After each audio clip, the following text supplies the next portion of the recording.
holding a summit with the United States in Budapest, provided the meeting is well prepared and based on agreements made during the previous summit between Presidents Donald Trump and Vladimir Putin in Alaska. Russian Foreign Ministry spokeswoman Maria Zakharova confirmed that contacts between Russian Foreign Minister Sergei Lavrov and US Secretary of State Marco Rubio would continue if necessary.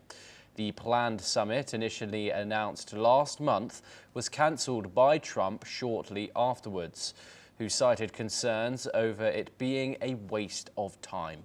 Russia's readiness for the summit remains contingent on constructive preparations.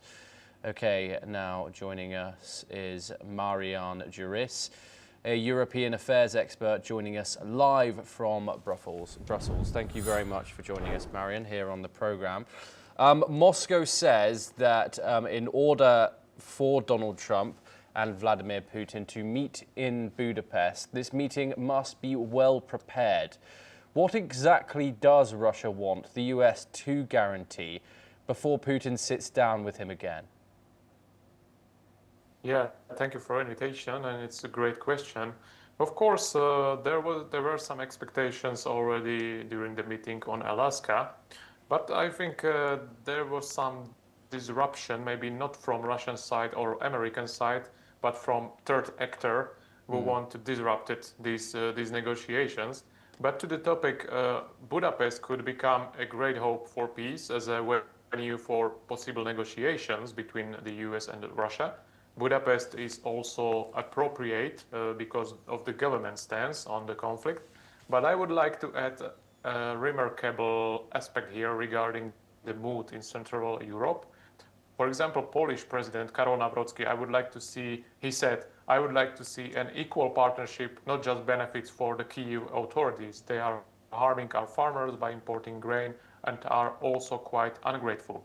In case of Hungarian PM, Viktor Orbán, he said, we feed them, so let them not behave like a sovereign country. We are not enemies, but we do not owe them anything. And there is, for example, new government in Czech Republic. So we see of Europe, we see the clear contrast between Central Europe and other parts of Europe, including the Brussels institutions. And certainly many of us would welcome if others joined the efforts of Donald Trump, Viktor Orbán and others, so that it does not affect the civilians of all those involved, including indirect actors in the conflict. Yeah, of course, and President Trump cancelled the previous meeting that was supposed to be scheduled in Budapest and cited it being a waste of time. What went wrong there, and what does Donald Trump want in order to possibly be open to another one? In this case, I would say that there were some talks between a lower level of diplomacy, and it was not very fruitful, and they were not agreed on some main points of possible talk between the presidents. So I would say that maybe in this time it was too hurry, it was too early to negotiate and set some term of meeting. Maybe after some weeks, after some 1 month, 2 months, there will be more to speak about. So I would expect this kind of meeting maybe in the beginning of the next year. Okay, Marian, do stay with us as we have further updates coming out of Europe coming up next. Russia's Foreign Minister Sergei Lavrov has said that his country has no intention of attacking NATO member states, but warned that Russia will use all means available in case of NATO aggression against Russia. This comes in response to comments made by Estonia's Prime Minister Kristen Michal in Tallinn, where he said that the defence of the eastern flank must remain a clear priority to the NATO alliance and the European Union to secure Europe from Russian aggression. Estonia has pledged to raise its defence spending significantly, exceeding the NATO 2% GDP target and aiming for 5.4% of GDP over the next 4 years to meet new NATO force capability goals. Let's listen in to what the Estonian Prime Minister said. Me peame töötama edasi selle nimel, et idatiiva kaitse oleks NATO ja Euroopa Liidu selge prioriteet. Mõlema riigi kaitsekulud kasvavad kohe üle 5%. Eestis areneb kaitsetööstus kõige kiiremini. Meil on häid võimalusi koostööks kaitsetööstuse valdkonnas. Ja kolmandaks, me teeme seda kõike Euroopa turvalise tuleviku. Okay, Marian joins us once again. Of course, Russian Foreign Minister Sergei Lavrov has reiterated his statements that Russia has no intention of attacking any NATO states. But how does Moscow expect Europe and NATO to trust this statement when Russian missiles and drones frequently land near NATO borders? And of course, we have also seen drone incursions into the countries and like Estonia and Poland as well. Yeah, on this level of diplomacy or international relations, we do not need to talk about some big trust. But of course, we just need to see what's happening on Ukraine, how our advancement of the forces, how many years we already spent in this conflict. So maybe we have an answer in this case. I certainly understand the need of some politicians to talk about defense, armaments, increased spending. It is very popular talk in Europe today. There are various concepts on the table about military mobility, about spending on dual-use infrastructure, about increasing readiness or programs like Rearm Europe. But I'm now wondering a little bit how you want to sell it to people, working people and families who have had their energy prices increase in recent years due to disconnection from Russian energy and high transit fees through other flows. Food prices in stores have increased, prices of services have increased, taxes in addition, various green taxes, of course, are being invented, etc. So how do they want to sell it to the people who already have significant problems that you have to pay and become even more frugal? And people are asking, of course, for whom? For Ukraine because of NATO, because of Ursula von der Leyen or who? So of course there may be some rational arguments that everyone can understand if there is real threat, if there is a real need. But in today's mood of citizens in some countries, I can very well imagine that they will simply not accept it. And those politicians who will take this approach or steps within shaky budgets will pay a probably heavy political price. Yes, and Marian, of course, Estonia argues its defence spending surge to 5.4% of its GDP is a direct response to Russia's invasion of Ukraine. Is Estonia overreacting here? I don't know if they adopted this plan about 4 or 5%. Personally, them, if it's their opinion or it's more acceptation of proposal or demanding from American President Donald Trump, who said that Europe should take more burden from this for its own defense. So maybe we can think about if it's the first scenario or it's finally the meaning or opinion of Atlantic partners of Estonia. Okay, Marian, do stay with us as we have further updates coming out of Europe. And on the ground in Kyiv, the death toll from the recent Russian missile and drone strikes has now risen to 6, with rescue teams recovering another body from the rubble. Ukrainian officials confirm that the additional victim was found in a damaged house in Kyiv. The mayor, Vitali Klitschko, and the city administration head, Timur Tykhenchenko, have expressed their condolences and announced that the number of injured has also increased to 35.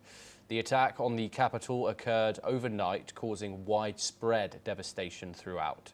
Let's take a listen in. На мене загорілося волосся, я почала його тушити. Потім я включаю ліхтарик і шукаю собаку. Собака з переляку трошки відскочила, видно, от сюди під ікони стала. І там осталась. Я беру собаку, потім повертаюся, стіни нема. Двері вирвала вхідну, полум'я йде, сусіди кричать.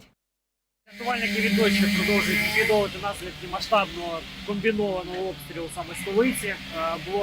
Столиця була атакована і дронами, і балістичними, і крилатими ракетами.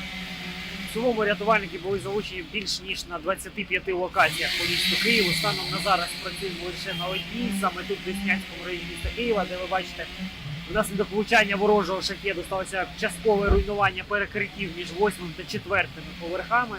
Попередньо це був ударний. Now, on the other hand, Russia claims to have successfully downed 5 Ukrainian drones or UAVs as part of its ongoing defense efforts. The Russian Ministry of Defense reported that 4 UAVs were destroyed over Belgorod near the Ukrainian border and 1 over the Rostov region. Marian joins us once again with 6 civilians dead and 35 injured in Kyiv alone today. What does this strike tell us about Russia's current strategy? Is it shifting back to targeting population centers? Yeah, today drone and missile strike is yet another reminder of the ongoing suffering inflicted on civilians. Also, it's very sad to see and hear about. With dozens of drones and missiles reportedly used across multiple districts, the attacks caused fires, damage to homes and critical infrastructure. Then several people, as you said, were killed and many more were wounded. Meanwhile, Ukraine stepped up its attacks on Russian oil infrastructure with drone strikes on one of its biggest export terminals in Novorossiysk on the Black Sea coast. Fire broke at the Sheshkari oil refinery and ship and block and of flats were hit, officials said. So yes, these news are really sad, and it come to us every day, and maybe it's another reminder why people in power and who are responsible for these things should sit behind the table and discuss with the other side. Indeed. Marian, do stay with us once again. We have further updates.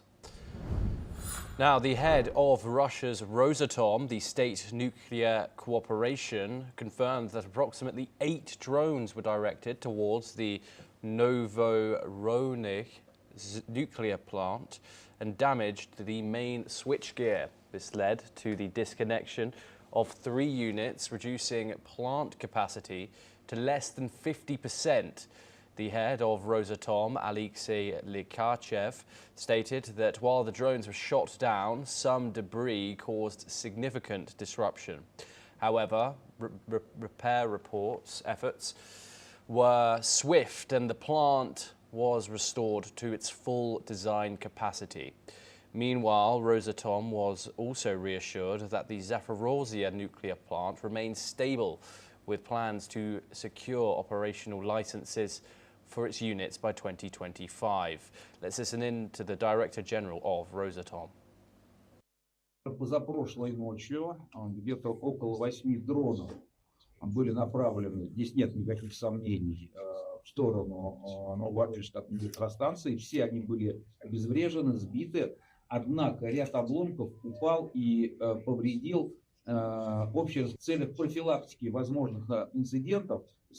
3 блока станции, включая две наших гордости, 6-й, 7-й Нововоронеж, 1-й 1200-ники, были отключены от сети и ушли на мощность менее 50. Marian Jurish joins us once again to discuss this. Marian, Russia now confirms that 8 drones struck near the switchgear of this nuclear plant.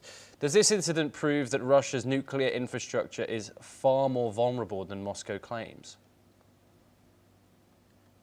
We see the situation at the Zaporozhye nuclear power plant is worrying when we see conflict runs around. Russia seized this plant in early 22. It has been operating under their own staff, many of whom are allegedly employers of Rosatom, but it's hard to verify. The plant has repeatedly lost its external power lines due to military activity. Most recently, a few days or weeks ago, which cut off its last major external connection. Without stable grid connection, the facility now relies on diesel generators to keep its reactors and spend fuel safely cooled. The European External Action Service has called the situation unsustainable, warning that a prolonged blackout could compromise critical safety systems. In this context, it is not surprising that Rosatom is pushing to obtain licenses to repair or even restart parts of the plant. On top of that, the takeover of Zaporozhye gives Russia a powerful lever. The plant is increasingly treated not just as an energy asset, but as a geopolitical tool. Yes, and Marian, 3 nuclear units were knocked offline, capacity below 50% there. Doesn't this show a dangerous failure in Russian nuclear security? Yeah, we will see what will happen, because these declarations sometimes are very contradicting. It's about we see or we hear when we listen Russian declarations how everything is okay. Okay, we saw or heard some assurances from International Atomic Energy Organization, which was quite in line with this Russian statements. But on the other side, there were some other statements which was in contradicting. So it's very shaky and chaotic situation, and it's really how I said before, it's very hard to verify all of these statements if it's from one side or other side, or some institutions which are official and should be independent.